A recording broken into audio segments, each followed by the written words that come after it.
Assalamualaikum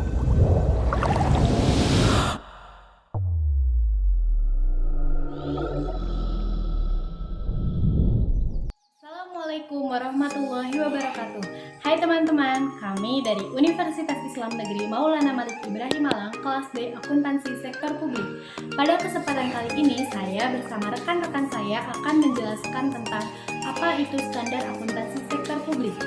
Nah, kita semua tahu bahwa dalam setiap penyusunan laporan keuangan memerlukan sebuah pedoman yang dinamakan dengan standar. Umumnya kita mengenal dengan standar akuntansi keuangan atau disingkat dengan SAK. Tetapi untuk tatanan pemerintahan mempunyai standar tersendiri.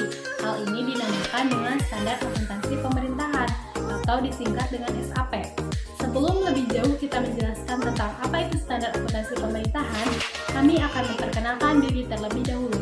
Nama saya Anida Izzatul Islamiyah, jurusan akuntansi Universitas Islam Negeri Maulana Malik Ibrahim Malang.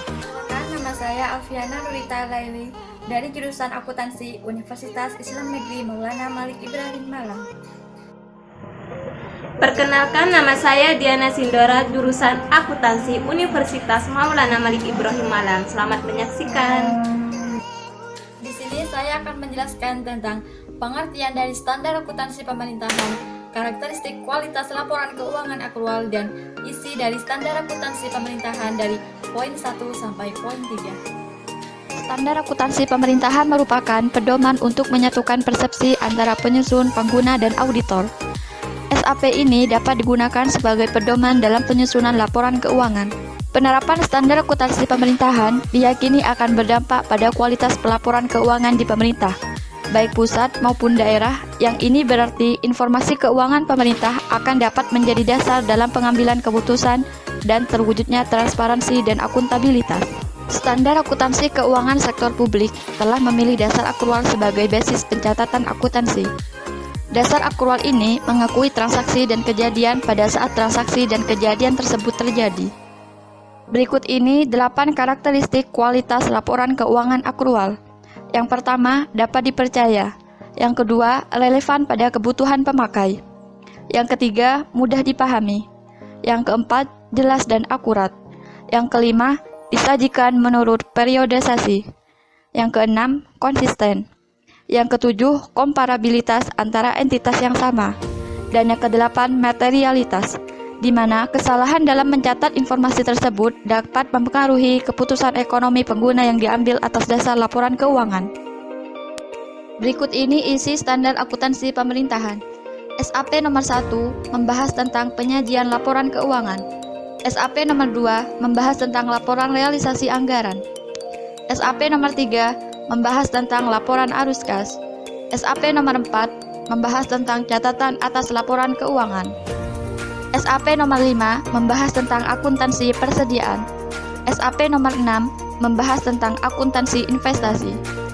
SAP nomor 7 membahas tentang akuntansi aset tetap.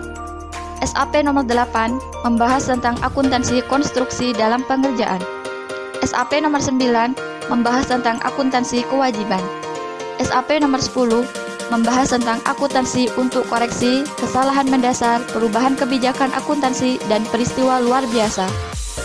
SAP nomor 11 akuntansi khusus untuk menyusun laporan keuangan konsolidasi. Dan SAP yang nomor 12 membahas tentang laporan operasional. Nah, ke-12 isi standar akuntansi pemerintahan tersebut akan dijelaskan lebih rinci pada slide berikutnya. Isi SAP nomor 1 membahas tentang penyajian laporan keuangan, di mana ruang lingkup SAP nomor 1, laporan keuangan untuk tujuan umum yaitu laporan yang dimaksudkan untuk memenuhi kebutuhan pengguna. Yang dimaksud dengan pengguna adalah masyarakat termasuk lembaga legislatif, pemeriksa atau pengawas, pihak yang memberi atau berperan dalam proses donasi, investasi, dan pinjaman, serta pemerintah. Laporan keuangan meliputi laporan keuangan yang disajikan terpisah atau bagian dari laporan keuangan yang disajikan dalam dokumen publik lainnya, seperti laporan tahunan. Isi SAP nomor 2 membahas tentang laporan realisasi anggaran. Laporan realisasi anggaran menyajikan informasi realisasi pendapatan LRA, belanja, transfer, surplus atau defisit LRA, dan pembiayaan yang masing-masing diperbandingkan dengan anggarannya dalam satu periode.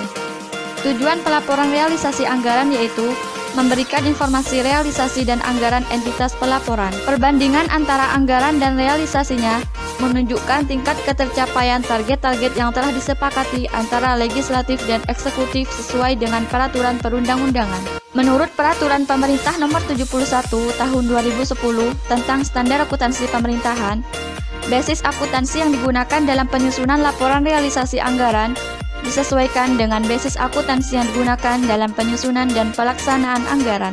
Isi SAP nomor 3 membahas tentang laporan arus kas. Laporan arus kas adalah bagian dari laporan finansial yang menyajikan informasi penerimaan dan pengeluaran kas selama periode tertentu yang diklasifikasikan berdasarkan aktivitas operasi, investasi, pendanaan, dan transitoris.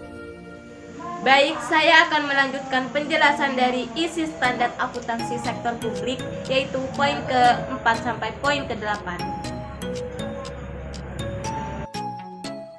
PSAP nomor 4 yang berisi tentang catatan atas laporan keuangan. Catatan atas laporan keuangan meliputi penjelasan naratif atau rincian dari angka yang tertera dalam laporan realisasi anggaran, laporan perubahan SAL, laporan operasional, laporan perubahan ekuitas, neraca, dan laporan arus kas, di mana tujuan penyajian catatan atas laporan keuangan yaitu untuk meningkatkan transparansi laporan keuangan dan penyediaan pemahaman yang lebih baik atas informasi keuangan pemerintah. PSAP nomor 5 berisi tentang akuntansi persediaan. Persediaan merupakan aset lancar dalam bentuk barang atau perlengkapan yang dimaksudkan untuk mendukung kegiatan operasional pemerintah, dan barang-barang yang dimaksudkan untuk dijual dan atau diserahkan dalam rangka pelayanan kepada masyarakat. Barang hasil proses produksi yang belum selesai dicatat sebagai persediaan, contohnya alat-alat pertanian setengah jadi. Persediaan dapat terdiri dari barang konsumsi, bahan untuk pemeliharaan, suku cadang, bahan baku, dan barang dalam proses atau setengah jadi. PSAP nomor 6 berisi tentang akuntansi investasi. Investasi merupakan aset yang dimaksudkan untuk memperoleh manfaat ekonomi seperti bunga, dividen, dan royalti atau manfaat sosial, sehingga dapat meningkatkan kemampuan pemerintah dalam rangka pelayanan kepada masyarakat. Tujuan pernyataan standar ini yaitu untuk mengatur perlakuan akuntansi investasi dan pengungkapan informasi penting lainnya yang harus disajikan dalam laporan keuangan. Penilaian investasi pemerintah dilakukan dengan 3 metode, yaitu metode biaya, metode ekuitas, dan metode nilai bersih yang dapat direalisasikan.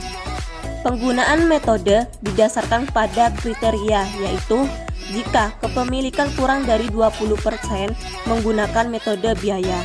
Jika kepemilikan 20% sampai 50% atau kepemilikan kurang dari 20%, 28 tetapi memiliki pengaruh yang signifikan menggunakan metode 29 ekuitas.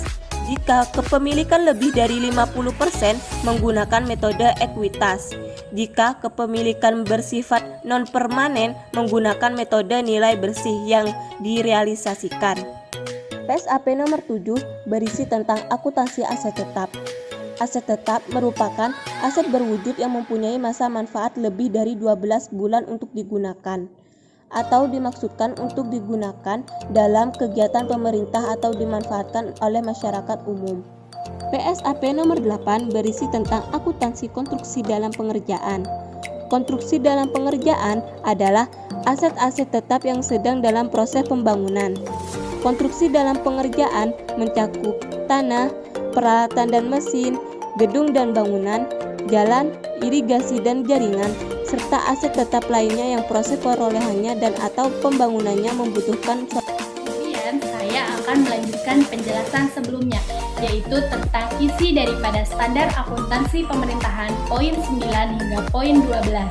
Lalu saya akan menjelaskan tentang integrasi Islam terhadap penyusunan standar akuntansi pemerintahan. Bagaimana sih Islam memandang terhadap pentingnya penyusunan standar akuntansi pemerintahan ini? Standar Akuntansi Pemerintahan poin 9 yang membahas tentang akuntansi kewajiban. Kewajiban merupakan utang yang timbul dari peristiwa masa lalu yang penyelesaiannya mengakibatkan aliran keluar sumber daya ekonomi pemerintah. Tujuan dari pernyataan standar ini yaitu untuk mengatur perlakuan akuntansi kewajiban meliputi saat pengakuan, penentuan nilai tercatat, amortisasi, dan biaya pinjaman yang dibebankan terhadap kewajiban tersebut.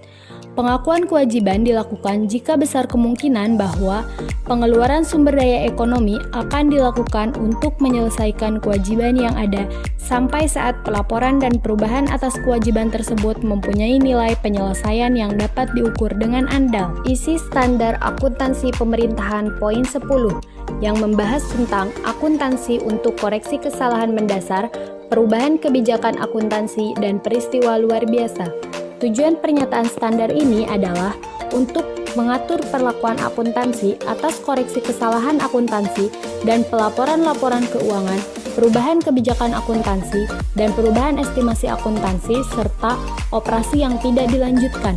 Kesalahan dalam penyusunan laporan keuangan pada satu atau beberapa periode sebelumnya mungkin baru ditemukan pada periode berjalan.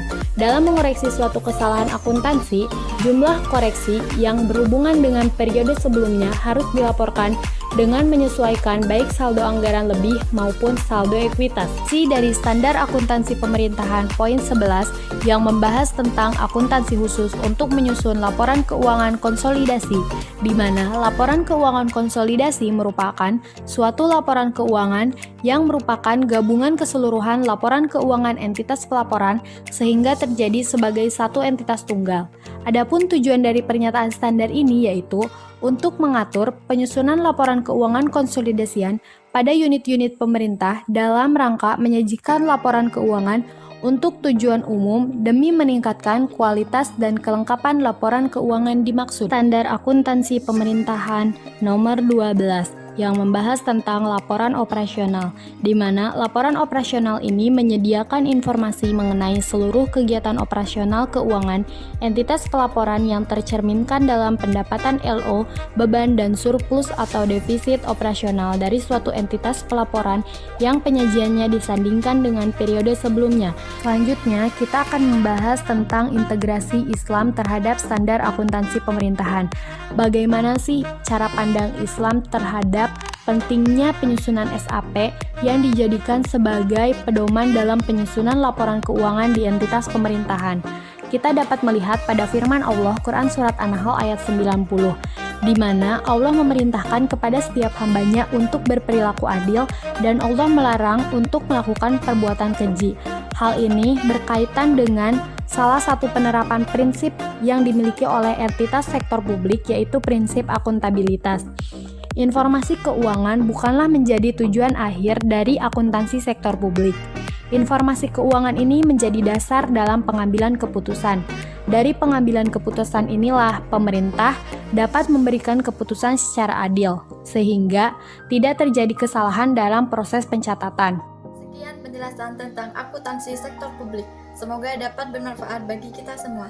Terima kasih. Wassalamualaikum warahmatullahi wabarakatuh.